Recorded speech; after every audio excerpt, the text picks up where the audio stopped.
In just about 2 minutes.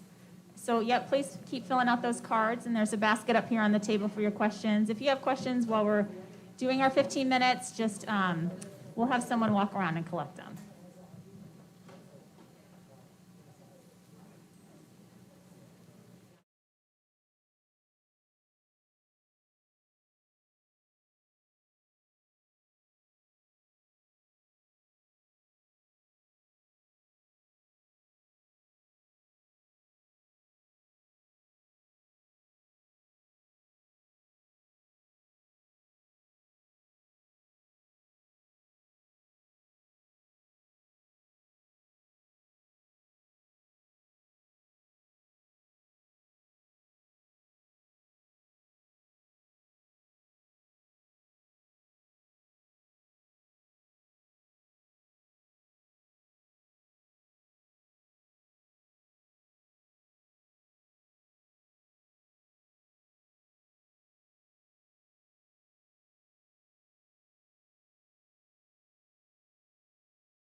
So we'll start off with the Pledge of Allegiance, which here is our American flag. So if everyone would please stand. I pledge allegiance to the flag of the United States of America and to the republic for which it stands, one nation, under God, indivisible, with liberty and justice for all. And then Lulu will come and do our land acknowledgement.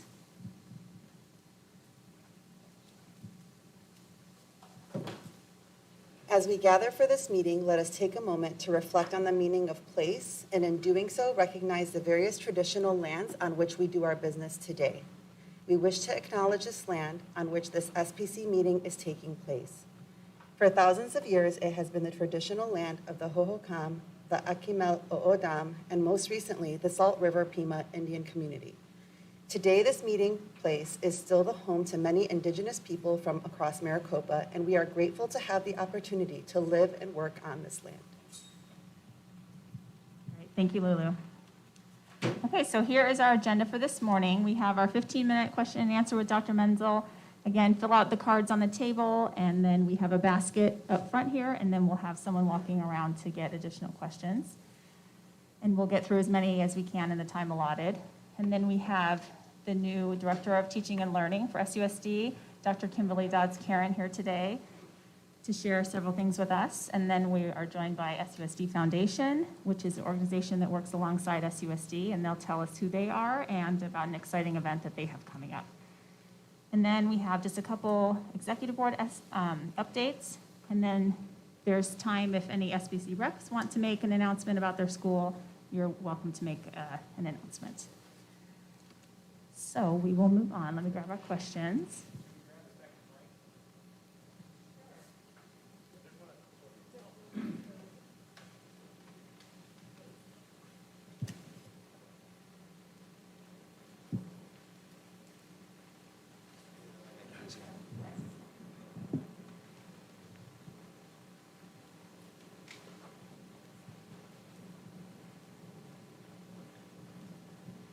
We don't have a ton, so you're welcome to just read them yourself instead of having me read them, if you want.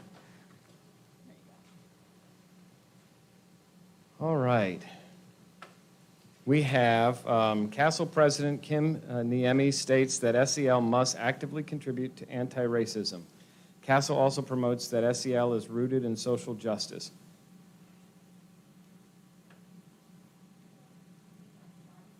I just can't. Given that CRT is banned in AZ, how does SUST justify incorporating SEL into curriculum? And what are SUSD's goal for SEL? So, to be clear, social emotional learning and the social emotional well-being of our students is the same as mental health and wellness and well-being. People are conflating all sorts of different terms and calling things that they're not. So critical race theory is one thing. Social emotional learning is not critical race theory. When we talk about what it means for our students to be and feel a sense of well-being and support, inclusion in our learning environments, to see themselves reflected in their curriculum, that's not prohibited in the state of Arizona. Our students come to us in all different shapes and sizes from all sorts of backgrounds. And in terms of their academic success, they need to have a safe and nurturing learning environment. That's just critical for every student. It doesn't matter what their background is. So I'm always perplexed by people who have come out and oppose social emotional learning. SEL is a framing that has been around for a long time. Really what we're talking about is creating the conditions for academic success. If you're going to farm, when you plant your seeds, you also tend to the soil. You make sure that the environment is such that the seed has the opportunity to germinate and grow. If it doesn't have water, if it doesn't have sun, if there's not proper nutrients in the soil, it won't grow. Social emotional learning is the same kind of thing. So I'm a little shocked. I also don't understand concerns about anti-racism. I believe that it's pretty important for us to be anti-racist in our work. We believe in the value and worth of each and every student, regardless of race. So to equate anti-racism as something that's prohibited in Arizona statute is also a misnomer. So from my perspective, I think that there's confusion about some of the terminology. I also would argue that it's not just confusion. I think there are some people who have chosen to use certain language to further a political agenda. The fact that we've had to fight people at the public board meetings on critical race theory when it's not in our curriculum, wasn't ever proposed to be in our curriculum, it's not something that we teach at SUSD, is evidence of somebody having an agenda that's imposed on the school district, not an agenda that the school district has. And as I've said before, and I'll continue to say, we are committed to culturally relevant practices, recognizing that our kids come to us from diverse backgrounds and that they need to see themselves reflected in the curriculum. That's not something that's prohibited in the state of Arizona. What's prohibited is teaching of critical race theory. What's prohibited is teaching that one race is superior to another race. Scottsdale Unified School District doesn't teach that. What's prohibited is making people feel guilty for things that happened in the past. Well, I can't control how people feel. We're not prohibited from talking about history as it truly happened in this country. And those are things that we're committed to teach. So from that perspective, I'm perplexed by why people think we shouldn't be focusing on the social emotional well-being of our students, because that's an essential component for their success in school. Great, thank you. School recreational equipment used to be provided to the students to use during recess, balls, jump ropes, hula hoops, etc. Last school year, these items were no longer provided. They still have not returned this year. Given that what we now know about viruses not living on surfaces in the same way we originally thought it did, it would make sense to bring the equipment back. Is the equipment being held back due to district policy, or is this something the school has chosen to do on their own? That's news to me. We do not have a prohibition on using equipment. I think we started bringing equipment back at the end of the last school year, so that might be a school-specific thing, and we can bring that up with a principal in a building because there's not a prohibition from the district. In general, how can an individual or PTO register to get a sunshade structure at our school? Gathering signatures or obtaining funding? This is an interesting question from talking with Dennis Railer, who's our Director of Building Services. First, Arizona has a lot of sun, and I'm not complaining about that. That's a wonderful thing. So I understand the desire for sunshades. I also understand that they're pretty expensive. And we have this combination of sunshades that have been procured and installed by the district as a result of bond initiatives, and then we have others that are put in place because parent groups have raised funding to support it. Any request to do a physical improvement to our property needs to be processed through Dennis's team in order to ensure that it meets building code expectations, that we properly identify and accept receipt of a gift for the district. But it's really going through the facilities department as the first step in the process. Sometimes there are district funds available, sometimes there aren't, and so it's also good to clarify what's planned. So something might be planned and not yet installed versus where we don't have something planned and we may need some additional support. Okay, thank you. We have heard our district scores have recently been compared to other local districts. How else do you look at other districts to improve ours? Also, as a district working to provide world-class learning, what world comparisons or examples do you use? So when we look at comparison in the state, we're starting with the AZ M2 scores. But it's not the only indicator. As you know, this is my beginning of my second year here, so 1 year and 1 quarter. I have a lot to learn in terms of what other districts are doing. It's part of the process in terms of our internal team to continue to look at best practices. Where are there examples of success? In particular, where are there examples of success where you might not expect it? And that can happen both within our school system and within neighboring school systems. And using data helps us identify where those pockets of success might be.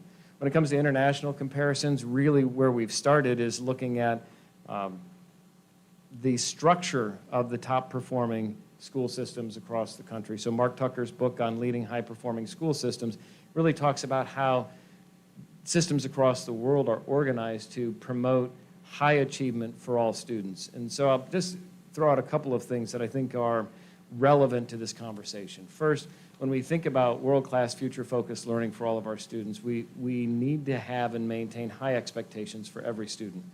Now, when they get to that level of achievement will vary by student for any number of reasons, but our expectations should be high for every single student that comes through our doors. Mark Tucker in his book suggests that we benchmark against community college entry-level standards, what those really are for success in community college, and institute those at the 10th grade. So thinking about initial or entry-level post-secondary education expectations, set those for your 10th grade standards for your students. What that allows is that for the students who are able to master the content and get to that level, for the final 2 years of high school, they can enroll in post-secondary opportunities, so dual enrollment. If you can graduate high school with 2 years' worth of college credit before you leave, that's phenomenal. Allows you to then be able to specialize when you get out of high school.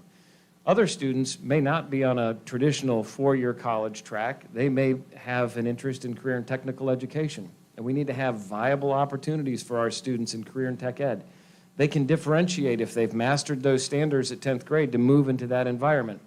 Some students are going to just need more time to be able to get to that standard. And so for 11th grade and 12th grade, they can continue on a path that would support them in achieving those standards. At the end of the day, we don't want any dead ends. We want pathways and gateways to future success for all of our students. But by putting those standards at the 10th grade and then allowing our students to differentiate, we can address some of the concerns about that wasted senior year that some perceive, and other things that don't lead to success beyond graduation at Scottsdale Unified. So I think those are some of the things that we're looking at. Ultimately, we're in the phase 2 of our strategic planning process where we will identify goals and specific measures to help move us in that direction. But it really starts with high expectations for all of our students. Okay, great. And this is my last question, so if anyone else has one, go ahead and please bring it up. How can families report great interactions and experiences with staff as well as challenges or bullying from teachers or staff when these unfortunately happen? So I'll sound like a broken record here, but I really encourage people to use Let's Talk. It can be used to raise questions, provide a compliment, share a concern, and so that really is an effective way for us to understand where our parents are coming from. I know some people have no problem identifying who they are and submitting a question or concern, and there are others who fear about retaliation. So there is an ability to submit a dialogue as a hidden user, so we don't know who is submitting it, but we can respond to it. If you submit in Let's Talk as an anonymous user, we can't respond to that. So I've had people who have submitted it as an anonymous user ask the question, and if I had more hair, I'd pull it out, but it's a little risky now. So I can't respond to questions from an anonymous user. We can respond to questions from hidden users. So that's a nuance in the tool, but really important for us to be able to address concerns and questions. And that's probably the most efficient way for us to do that, because there's an accountability mechanism in terms of the feedback loop. Okay, great. It says, Dr. Menzel, I appreciate your nuanced discussion of student achievement last night. To what extent does the district use growth measures in planning and assessment at the district level? So when it comes to, how many people watched the board meeting last night? I'm sorry. Part of the conversation related to how we use data and what appropriate targets are for student and academic success. And historically, we've used AZ merit scores, which is now the AASA, and I still don't remember what the 4 acronyms are, so it's a new assessment this year. But that's a point-in-time assessment. If we really want to be nuanced in our approach, we look at growth. Where were students at the beginning of the year? Where did they end? And did they make at least a year's worth of progress? And in some cases, for students who are behind, we need to accelerate their learning so that they can catch up with their peers as they're moving through the system. There are some tools that we have in place, mentioned last night, iReady, FastBridge. Those are tools that give us pre- and post opportunities to measure growth over time. There are other tools that exist that are out there across the country that we're not necessarily using yet at Scottsdale, but could be used in the future. There are also teachers every day are conducting informal assessments of student learning, and so they're measuring progress along the way. But the goal is to ensure that every student makes at least a year's worth of progress, and in the case of students who are behind, we want to accelerate that. So I see Margaret Cerna, what we're doing with Beyond Move On when reading, focusing on the importance of literacy and accelerating that learning. Those are critical steps, and we do have measures to be able to gauge, are the interventions that we're putting in place successful? Okay, great, thank you. So thank you again for your time, and he's here every month, so we'll see you again next month. Thank you so all. much. Have a great meeting. And with that, we'll move on to Dr. Keran Dodds. And I apologize, I don't have any sort of introduction for you. So please tell us some of your history as part of your, Okay. and then you probably need to, yes, let me just stick this in. So it's interesting when Emmy just introduced me as Dr. Keran Dodds. So my mother's name was Keran, and I married a man whose last name is Keran. But I kept my maiden name of Dodds. So people call me Keran Dodds all the time. So rest her soul, I represent Keran Dodds all the time, which makes me happy. But it's kind of ironic that I would marry a man with my mother's first name. But let me pull this PowerPoint up really quickly for you. And I had an opportunity to spend some time with Lulu, which was a delight for me. And in our conversation, we talked about some things that might be important for you to learn, not only about,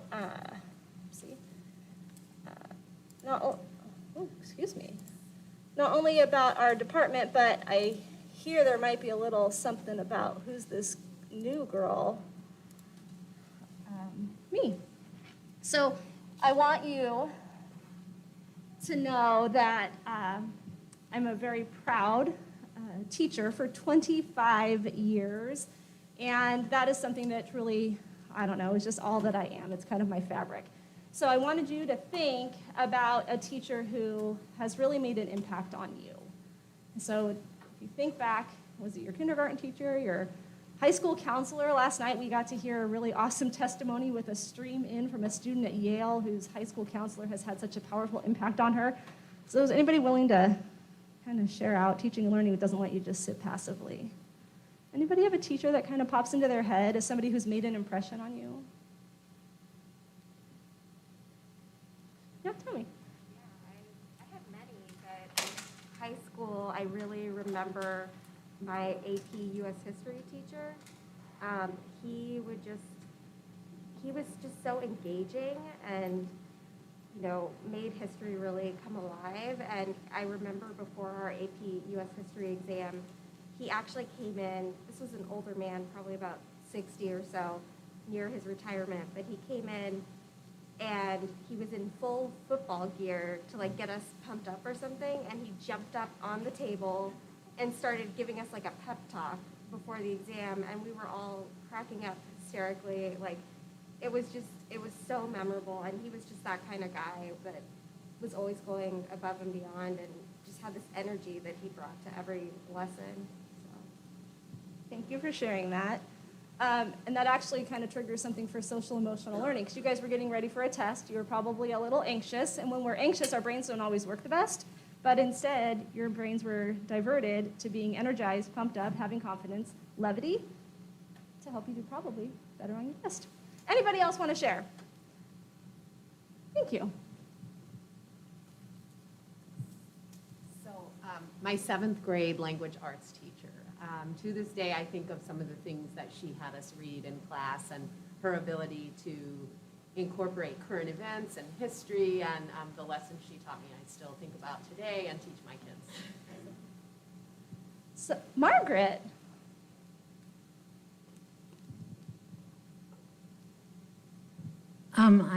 It wasn't a teacher, it was a principal. When I first became a teacher in a Title I school many years ago, he said, what are your plans? And I said, well, one of these days I want to be a principal. He said, okay, I'm going to tell you something, Margaret. He goes, remember, as you climb up the ladder of success, you have a moral obligation to put your other hand down and pull one up with you. And I have always, that's always in the top, on my mind, especially now in the position that I am, of being, what am I, Executive Director of Title I, to bring up our most at-risk kids. And I think we're doing a good job in Scottsdale of doing that. So for me, I chose a picture of a professor on the right-hand side, if you're looking at the picture left in the photo. Dr. Kaplan was my professor when I learned to be a teacher in the basement of Wait Phillips Hall. I'm a Trojan, so if any of you are Trojans, we can fight on together. But Dr. Kaplan taught me to be a professor in the basement of Wait Phillips Hall. She has continued to be a mentor to me. I got my master's degree with her. I got my doctorate with her. In fact, the room I interviewed for the Rossier School of Ed, back in the day, you had to be interviewed to be a teacher candidate. I was interviewed and accepted into the School of Education. I defended my dissertation in the same exact conference room with Dr. Kaplan sitting around the same table. So we cried, of course, because she had really seen me develop as a person. And I wanted to share that story because just like an English language arts teacher, just like an AP World History teacher, our teachers have an impression on us, positive and sometimes even negative. Maybe somebody intimidated you as a student. Maybe it was that class that you weren't as successful in. But the relationships that we hope to foster is what's really going to help our kids be successful and help you as parents also be successful. Because parenting a child, isn't the easiest thing always. And if we have a positive relationship with our teachers and our school community, we can really be supportive. So, and if you didn't figure it out, that was a picture of me 25 years ago. I wish I was still a young whippersnapper. But I have just a few minutes to try to tell you about teaching and learning. I wish I could come visit you every time you meet, because our teaching and learning team, for the most part, this is a picture of our coaches at our rally. They were dressed up as coaches because, well, they're coaches. And our team has a goal to help support teachers and students, campuses, with everything from curriculum and instruction, technology glitches, to professional development, to working with our parents who are wanting to buy supplemental programs for their campuses, a middle school planning guide, high school planning guide, you name it, for instructional coaches. We also have a fine arts coordinator who's responsible for fine arts as well as PE. I'll elaborate a little bit. We have translators. I don't know if Claudia is still in here. Did she leave? Did she leave? Well, Claudia is one of our translators. We have a team of 3. I'll tell you about them in a minute. And we also have support for professional development and a lot of fiscal support, because it takes a lot of money to run teaching and learning. So as a good teacher would do, I've given you like a job aid, a handout. And I did that because I wanted you to be able to maybe take some notes, So you could jot down things that you are grateful for with what we're trying to do, as well as questions that you might have. So before we start, I'm wanting you just to take 30 seconds and write down something in that first column. What do you know about teaching and learning in our school district?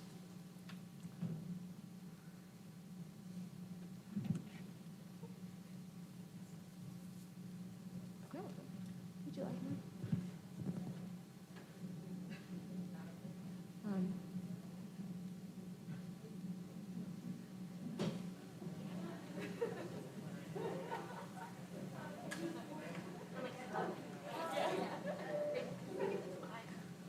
I like that you're talking in table groups. That's a good idea. What do you know? You can record. I'm not going to call on you to share it out.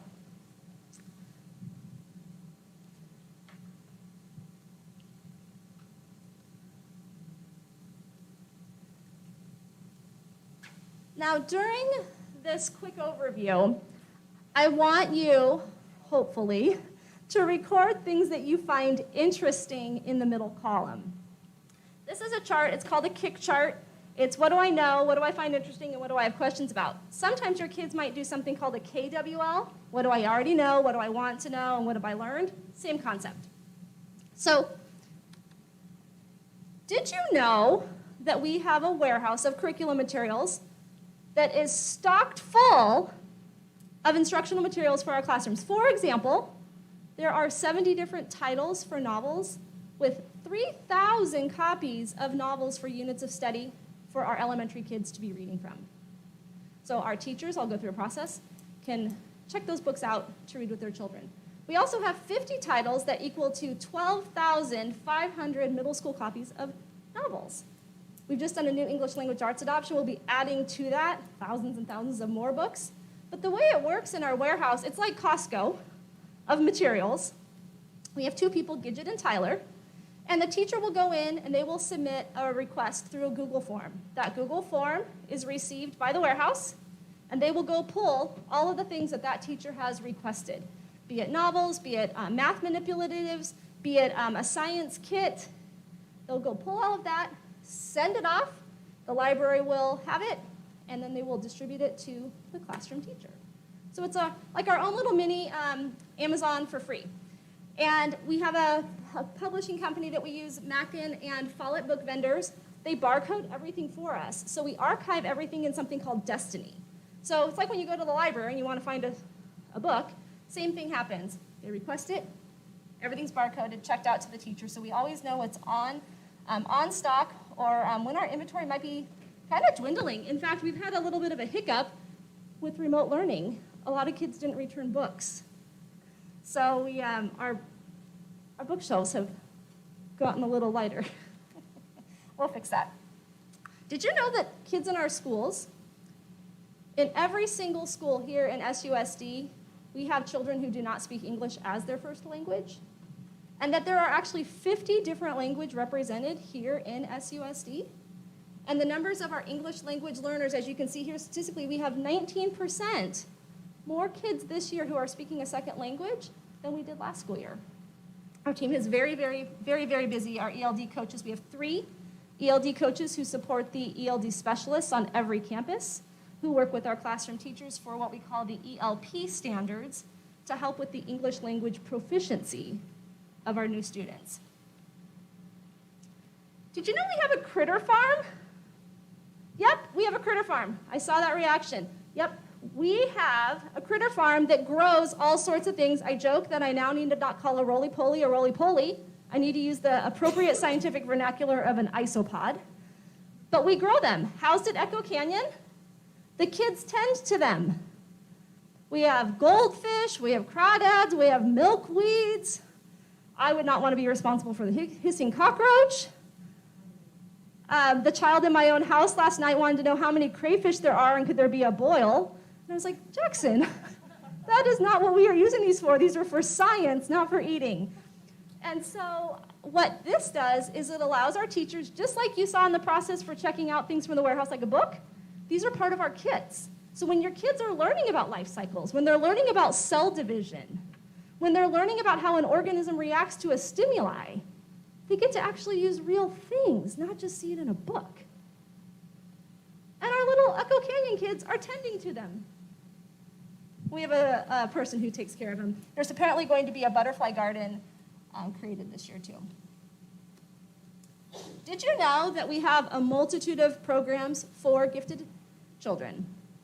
Every campus offers something for gifted kids. Depending on the specialty area that your child might need in terms of levels of service, you have some options, which is a perfect opportunity for you to consider open enrollment within our own district. You don't even have to open enroll somewhere else. You can stay right here and just move around. Cluster grouping, self-contained gifted programs, accelerated math, integrated reading. Did you also know we have a storehouse of sheet music? That's not the doctor's office and all of those files. That is sheet music for our music teachers to check out. We also have an inventory of musical instruments for our children to use. And we have amazing community partnerships for the arts with the Musical Instrument Museum, with the Scottsdale Center for the Arts. We have STEAM programs. We have artist and residency programs. Soon for the canal convergence, which I always love, when there's always something floating along the canal, we have kids who will have totem poles that they've been working on. So over at the Innovation Lab, over at Saguaro High School, they're putting them all together for the totems that our own kids have created. So check them out when you are out over along the canal. Vista del Camino, we do an Empty Bowls, which might be super cool for Scottsdale Parent Council to be connected with Empty Bowls. It's a fundraiser. You get to buy really neat pottery, but then it goes right back into our community to help families who are in need with food through Vista del Camino. The Prada del Sol, you can certainly see our marching bands and our performers there. Did you know that we offer Mandarin, Japanese, French, and Spanish in our school district for children? And what I think is pretty darned amazing is 128 students have received the seal of biliteracy for this last school year on all of our campuses for all of the languages. And what that means is these children have demonstrated that they are proficient in 2 or more languages. So this is something for your child who just has a passion for French, and they take French and pass these tests. They also have a passion maybe for Spanish. This also is for our kids who are in our dual language immersion programs. So over at Pueblo, we have Spanish dual language immersion that feeds over here to Mojave. Mojave kids typically then would go to Saguaro. We also have Mandarin at Desert Canyon Elementary School. We're getting ready in another 2 years to roll that into 6th grade at Desert Canyon Middle School. So the children spend half their day learning in a foreign language in the DLI programs, Spanish or Mandarin for us. Well, you've met Claudia before, but we have in-house translation. Our translators, we have a team of 3, Luis, and Claudia, and the 3 of them are busy. Last year, they did 266 interpretations, so that's when they're live and they are interpreting for a parent. And you've seen Claudia speaking into something, the parent wears the headset. That'll take place at maybe a Scottsdale Parent Council meeting, might be a school board meeting, it could be a parent-teacher conference, it could be a child's IEP meeting. So we want to make sure language isn't a barrier for parents to understand how to support their child in their education. They have also done 1,242 translations on documents. So every flyer that you read at home, or like this flyer from the foundation, would be something that they also receive. And they use your same exact formatting, and they're going to translate that. Some things that we don't do in-house might be if a child comes to us from another country and has school transcripts that we don't have the certification to understand how maybe in one country there was a grading system that might be different than it is here in the US. So we do contract that out with a licensed company, but otherwise the majority of things are all done in-house. As you can see, when we translate things, it also could be something for a parent-teacher conference, a choice board for homework, sports flyers, you name it. Did you know our coaches work really hard to help our teachers rethink their curriculum for the children sitting inside their classroom? So maybe your child has their social studies book, and their teacher opens up their social studies book today. Scholars, we are going to learn about manifest destiny. Open the book, let's read about it. Does that really bring social studies to life? Or maybe I can say, look at this interesting work of art. Carefully examine the work of art. What questions do you have? We spark their curiosity, and then we say, Table 1, you're going to work from our social studies book today. Table 2, I've printed out some information about manifest destiny that I want you to read. Now, I might have done that strategically. Maybe these are my on-target kids who the grade level textbook is perfect for the way they read. Maybe this table is a really advanced group, so I've pulled a resource that's going to challenge their reading complexity. Give that to them. And then I say, hey, this table, I'm going to sit with you because I have something that we're going to read together so we can learn about manifest destiny. So as a teacher, we're all able to learn about manifest destiny, but we're going to do it in a manner that's appropriate for the different kids in our classroom. Small targeted support with the kids who might need it. I can ask some comprehension questions. I can help them with the vocabulary. Other kids, we're going to work independently from our textbook, but then others, I'm going to push them because their reading ability is really high, and I want to give them something directly connected to our content, but at their appropriate level. Then we all come back together and we share out, what do we learn about manifest destiny? Kids always want to know, who is that lady? What does she represent? Why is it dark on one side, light on the other side? I don't know. Let's read our information. Let's find out the answers. Our coaches work really hard to help our teachers rethink the curriculum for kids. Did you also know that we don't just want kids to do workbook page after workbook page, because we want them to realize that, yep, division is important and we learn all sorts of rules and processes for it, but we can engage kids in something called, critical thinking, application. So this is an example of something called the 3-act task. And this might be... My job is to make college easier because That's not students have a that's our lot job too, on but their I want to skip this. Christmas. I can teach division in another way.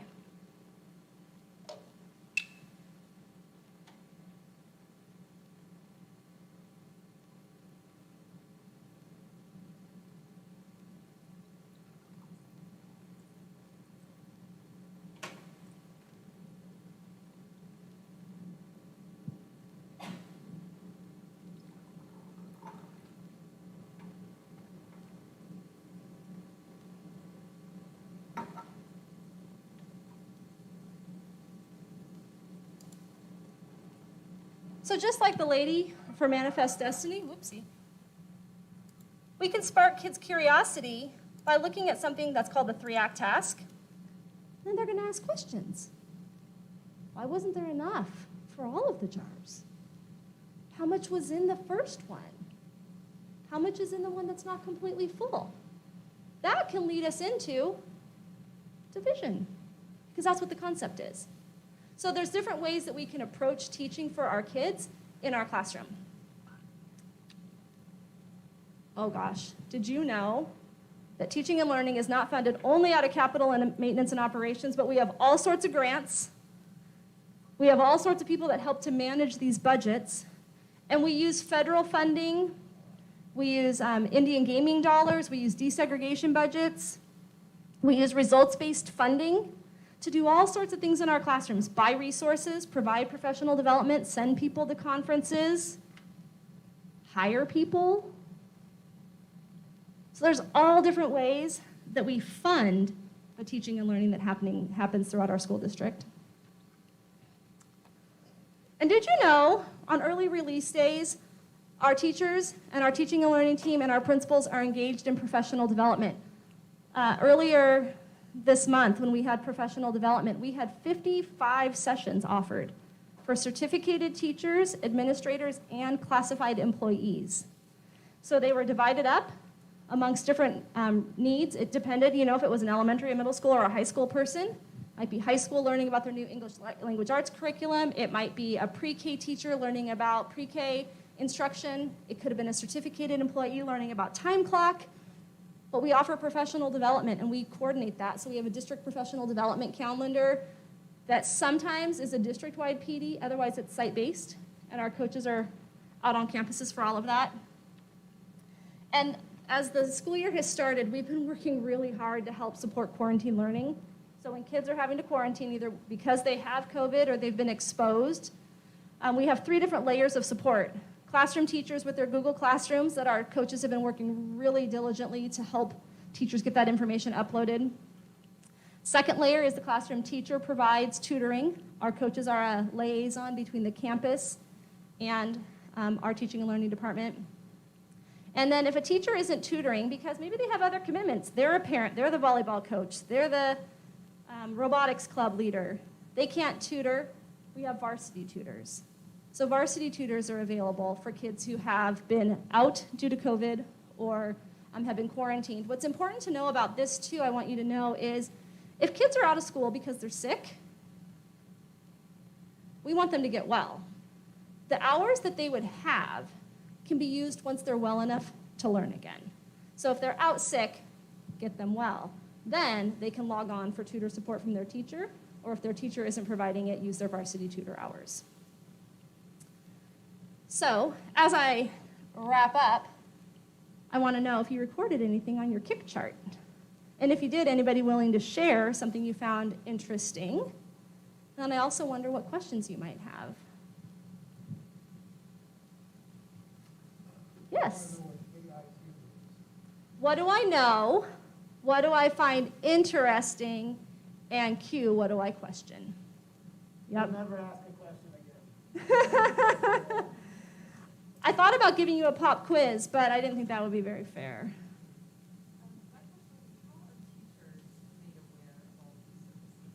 Great question. How are teachers made aware of all of these services? Do you mean the professional development or the resources or resources? So every teacher has access to the Destiny catalog. Let's say, though, I am a 5th grade teacher, and I say, something's happened to all my fraction kits for teaching fractions. Donna Dempsey is our K-5 math coach. Donna is in constant communication with our teachers. As a district, we have something called Teacher Talk that goes out every Friday that has information.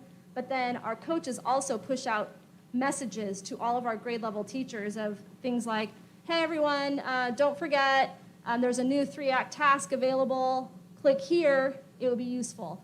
It aligns with our curriculum map. Our coaches create our curriculum map. So first and foremost is that relationship between the coach and the teacher. Also, the coaches have very positive relationships with our principals. The other day, we were in a Teams meeting, and I saw a chat pop in that said, a visit by Diane Murphy is like Santa coming on Christmas morning. And Diane Murphy's our K-5 English Language Arts coach. And so the principals love it when they're on campus. They can provide that one-on-one. They work in the PLC, the Professional Learning Community time. Half the time they're doing 7:30 in the morning. I think today, actually, Diane Murphy was doing a 7:30 sight words training for a group of teachers. So they kind of work around the clock for our teachers, but our coaches. Yes? So the coaching resource sounds just so amazing. Mm-hmm. It really has such an impact on a teacher's ability to continue to grow and make things interesting for the kids. Yep. So it sounds like there's a coach assigned to each school or to a cluster of schools. So they're organized by content. Okay. So for example, Donna and Diane are K-5 math and ELA. They support K-5 math and ELA. Johanna is K-12 science. Stephen is K-12 social studies. Lindsay is 6-12 math. So how is that resource prioritized? If a teacher could really benefit from some additional assistance figuring out how to move away from just being worksheet-based and get really into that experiential learning, how is it prioritized which teacher is going to have a coach actually come into the class and observe them? and do some cycles. So typically it happens when the principal contacts the coach to say, Mrs. Jones would really benefit from some support for small group instruction. Her students are at varied levels this year. So then the coach goes out meets with Mrs. Jones. They kind of have a conversation. The coach will do some observation for a few days, get a feel for how the teacher teaches, and then talk to them. What can we try to do? What are you wanting to achieve right now? And then they start a coaching cycle. It could be classroom management. It could be flexible grouping. It could be a use of a resource. So everybody's a little bit different, so it's very personalized. It's not just like a canned approach. So in terms of prioritization, I would say that if a principal calls, they go running. If they keep an eye on our first-year teachers, those are a priority to get into their classrooms and just really help them get acclimated. So based on immediate need, I will say ELD, our English language development coaches, they have a smaller cadre, so they just do coaching cycles with their team. So it varies. Lulu. So can you tell us about the approval process for original Sources? Sure. Okay, so original sources or a teacher resource that might be different than our textbook. We have a few different things that we do.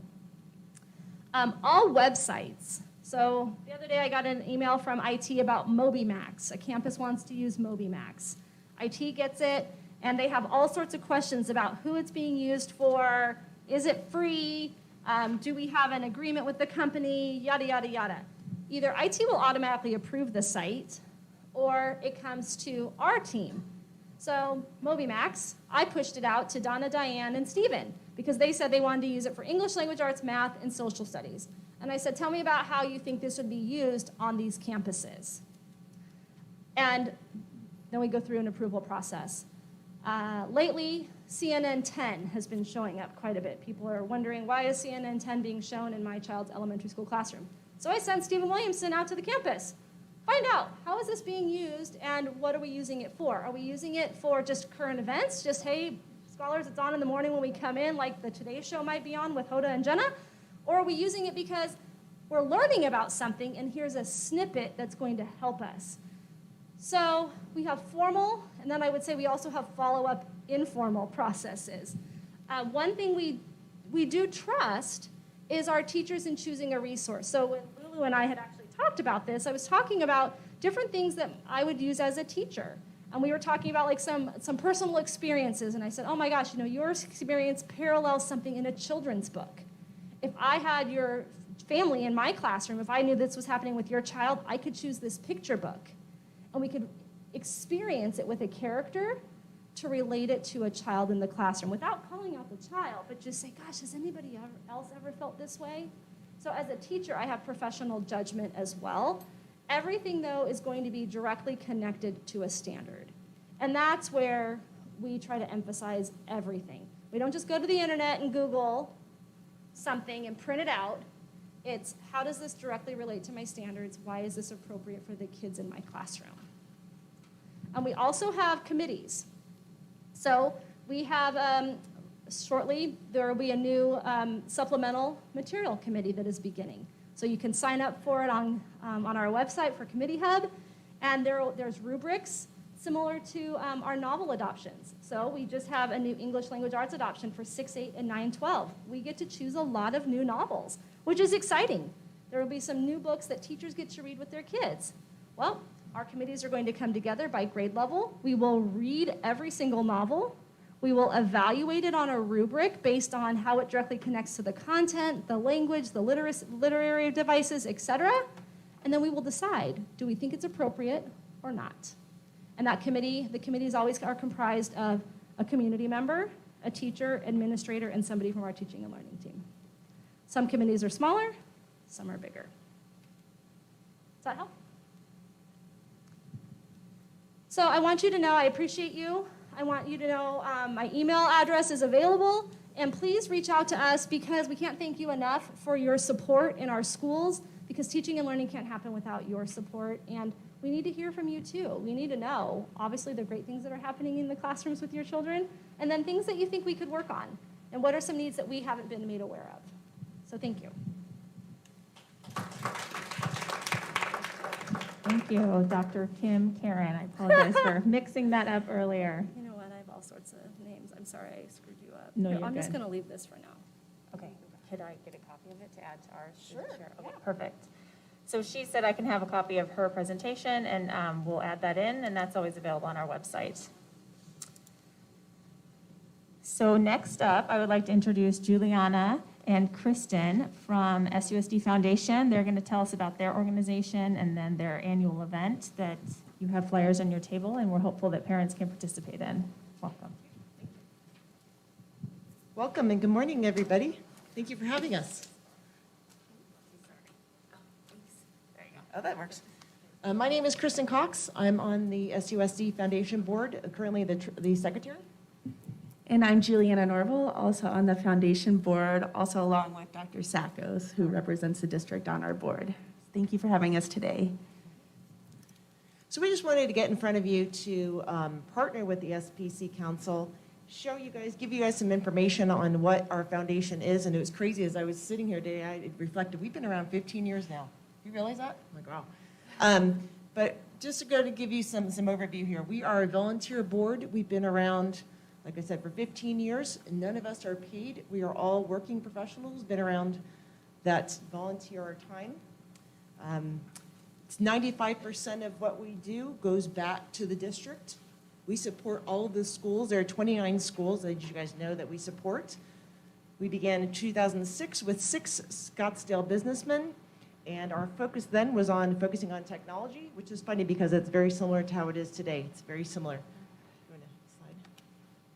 Our mission is to provide every student educator with the opportunity to achieve educational excellence.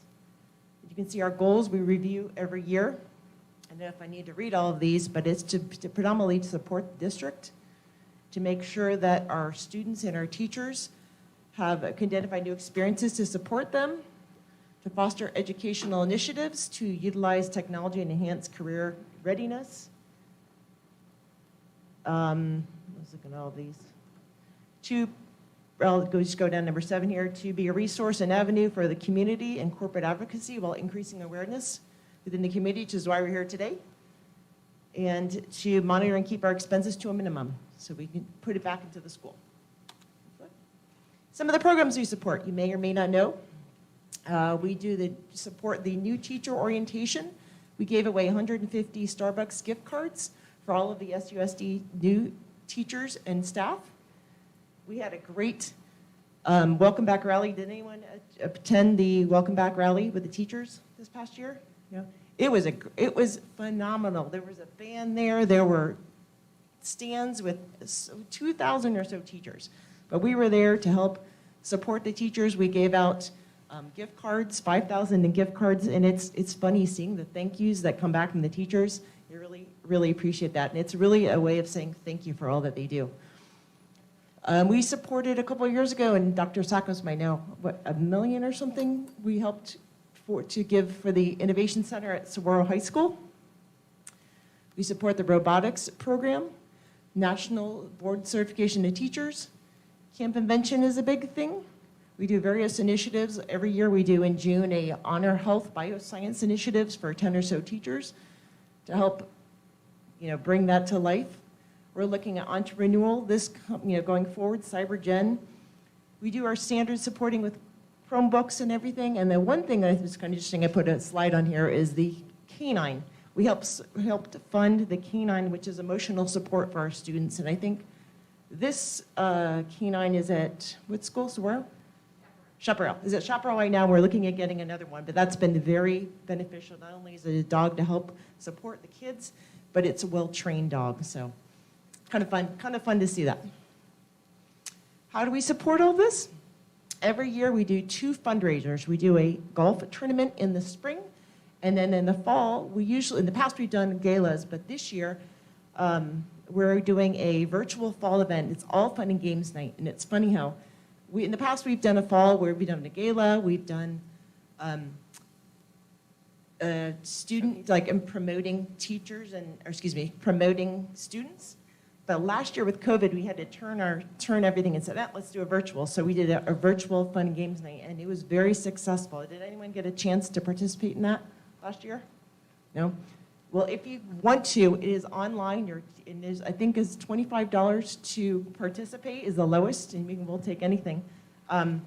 But $100 for a family, and if your grandparents want to see your students and partake in it, it's really a lot of fun. We had a guy that, you'll laugh, who did a game night at colleges, and we said, well, you know, you've done a great like virtual kind of game. Can you do it for students and change the content? So we changed those questions to like Disney and movies, and it was a ton of fun. So anyway, that's what we have coming up October 7th, and I think you all have flyers. Yeah, October 7th, 6:30 to 8:30. And join us if you can. It's actually a lot of fun, but it's fun, but it also, all of the funds go back into the school. So those are our two main events. And the other thing I want to call out is in the past, we've been around for 15 years. Over the years, we have raised $3 million. So kind of a lot. So how can we help each other? This is one of ours to just get to, so you guys know who the SUSD Foundation is. We'd like to work with you, sharing the word about our foundation, what we do, and if you can help come to our event, we'd love to have you. So, any questions, comments? Thank you all for all that you do. Appreciate it. Thank you. Thank you. Thank you, Annie. Thank you very much. Yep, so there are flyers on the table there for you, so please take that with you.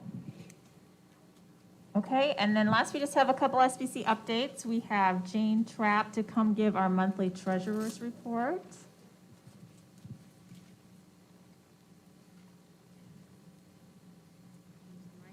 Yes, please.